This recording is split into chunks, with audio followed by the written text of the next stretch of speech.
নমস্কার বন্ধুরা, স্বাস্থ্য নিয়ে সিরিজ চলছে। রোগ প্রতিরোধে জ্যোতিষ এবং গ্রহরত্নকে কী করে এক্ষেত্রে সঠিকভাবে ব্যবহার করবেন সেটাই মূল আলোচ্য বিষয়। এক একটি রোগ ধরে আমি সেগুলি আলোচনা করছি। খুব ইম্পর্টেন্ট টপিক, নিজেরাও মন দিয়ে দেখবেন এবং বাড়ির প্রত্যেককে বা বন্ধুবান্ধবদের শেয়ার করুন। হয়তো কেউ কোনো রোগে ভুগছেন বা সমস্যায় আছেন, তার জন্য এটা হয়তো আশীর্বাদ হয়ে যেতে পারে। যাই হোক, আজকের আলোচনায় চলে আসি।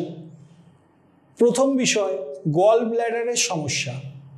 বৃহস্পতি ও রাহু পারস্পরিক যুক্ত হয়ে যদি 2, 5, 9, 12কে নির্দেশ করে তাহলে গল ব্ল্যাডারে স্টোন হয়ে থাকে।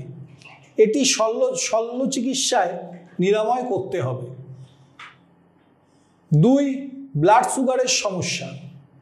এটা আজকাল লাইফস্টাইল ডিজিজ হয়ে গেছে। ম্যাক্সিমাম লোকেরই দেখা যাচ্ছে বিভিন্ন কারণে, সে বংশগতভাবে হোক অথবা এক্সট্রা প্রেশার নেওয়ার জন্য হোক, এই রোগটা আসছে। রাহু ও বৃহস্পতি যদি পারস্পরিক যুক্ত হয়ে পঞ্চম ও অষ্টমকে নির্দেশ করে তাহলে ব্লাড সুগার হয়ে থাকে। এক্ষেত্রে আপাতত রাজপট্ট রত্ন 12-14 রতির বাহুতে, ডান হাতের কবজিতে বা কোমরে পড়লে অথবা ক্যাটসাই 3-4 রতির বাঁ হাতের কড়ি আঙুলে পড়লে সুগার কমে আসে। হাই ব্লাড প্রেশারের সমস্যা। রবি মঙ্গল একসঙ্গে দশম বা চতুর্থে অবস্থান করলে হাই ব্লাড প্রেশার হয়। এমনকি শুধু মঙ্গল দশমে অবস্থান করলেও হাই ব্লাড প্রেশার হয়ে থাকে। ব্লাড প্রেশার হলে চুনি পড়া উচিত নয়।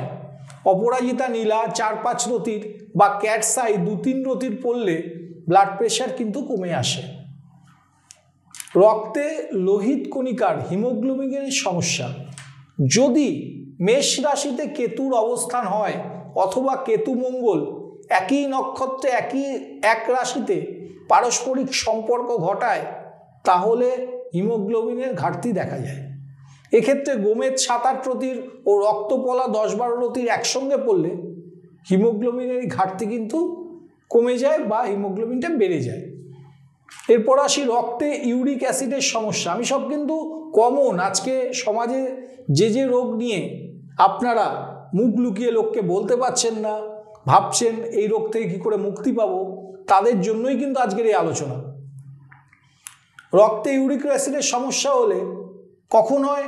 যদি শনি, শুক্র ও রাহু কোনোভাবে যুক্ত হয়ে 2, 6, 12কে নির্দেশ করে তাহলে তার ইউরিক অ্যাসিডের সমস্যা হয়। এই ইউরিক অ্যাসিড আসলে প্রোটিনের নির্যাস, প্রোটিন মেটা। এক্ষেত্রে গোমেদ 7-8 রতি সহ মুনস্টোন 7-8 রতির পড়লে উপকার পাবেন। নেক্সট, মেরুদণ্ডের অস্থিক্ষয়ের সমস্যা। অস্থিক্ষয় সাধারণত ক্যালসিয়ামের অভাবে হয়ে থাকে, এটা সবাই জানি আমরা। ক্যালসিয়াম চন্দ্রের কারণ। ক্যালসিয়ামের ঘাটতি হলে স্বভাবতই ধৈর্যেরও অভাব ঘটে, অল্পতেই বিরক্তি এসে যায়।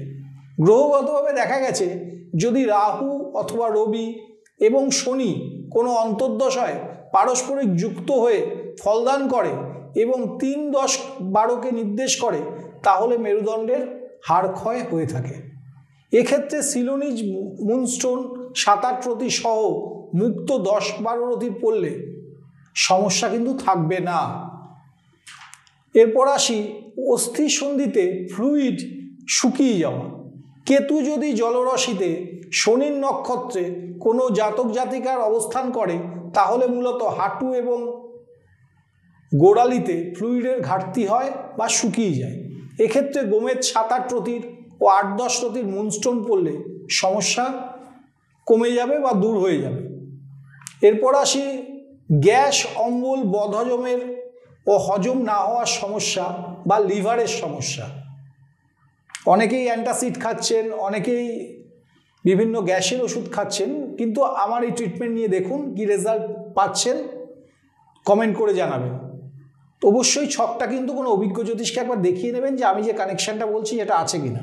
পঞ্চমস্থ রাহু যদি অষ্টমের সাথে যুক্ত হয় অথবা বৃহস্পতি যদি নবমপতি হয়ে 5-8কে নির্দেশ করে বা অষ্টমপতি বৃহস্পতি যদি দ্বাদশে থাকে তাহলে বদহজম গ্যাস অম্বলের সমস্যা হয়।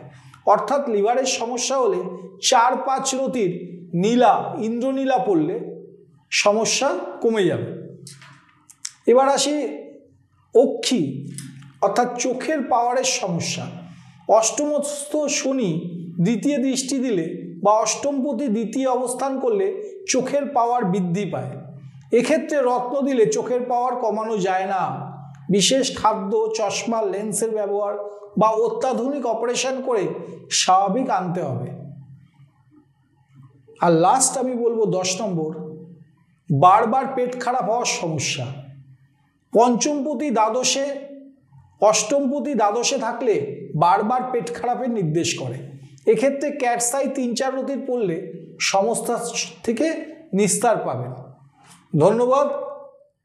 হেলথ সিরিজে নেক্সট ভিডিওতে আবার দেখা হচ্ছে।